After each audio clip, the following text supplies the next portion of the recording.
বিশ্বকবি রবীন্দ্রনাথ ঠাকুরের লিপিকা কাব্যগ্রন্থ থেকে আজ আমি একটি বিখ্যাত ছোট্ট কবিতা পাঠ করে শোনাব। কবিতা বাঁশি। শুরু করছি।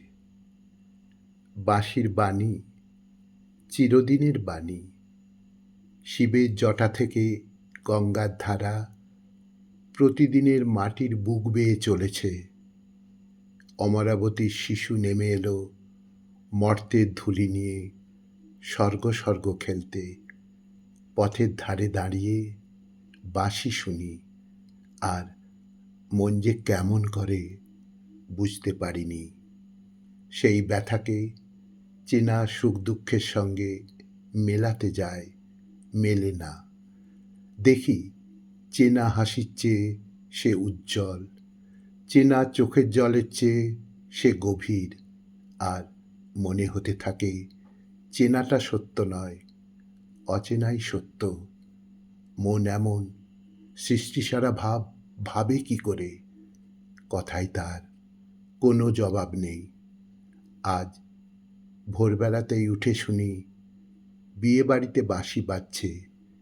বিয়ের এই প্রথম দিনের সুরের সঙ্গে প্রতিদিনের সুরের মিল কোথায়? গোপন অতৃপ্তি, গভীর নৈরাশ্য, অবহেলা, অপমান, অবসাদ, তুচ্ছ কামনার কার্পণ্য, কুশ্রী নিরসতার কলহ, ক্ষমাহীন ক্ষুদ্রতার সংঘাত, অভ্যস্ত জীবনযাত্রার ধূলিলিপ্ত দারিদ্র্য। বাঁশের দৈববাণীতে এসব বার্তার আভাস কোথায়? গানের সুর সংসারের উপর থেকে এই সমস্ত চেনা কথার পর্দা এক টানে ছিঁড়ে ফেলে দিলে। চিরদিনকার বরকনের শুভ দৃষ্টি হচ্ছে কোন রক্তাংশুকের সলজ্জ অবগুণ্ঠন তলে।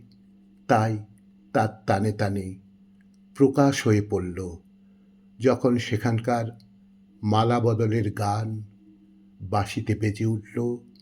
তখন এখানকার এই কনেটির দিকে চেয়ে দেখলাম তার গলায় সোনার হার, তার পায়ে দুগাছি মল।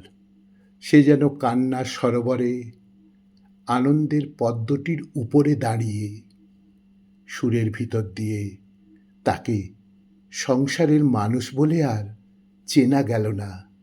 সেই চেনা ঘরের মেয়ে অচিন ঘরের বউ হয়ে দেখা দিলে। বাঁশি বলে এ কথাই সত্য, বাঁশি বলে এ কথাই সত্য।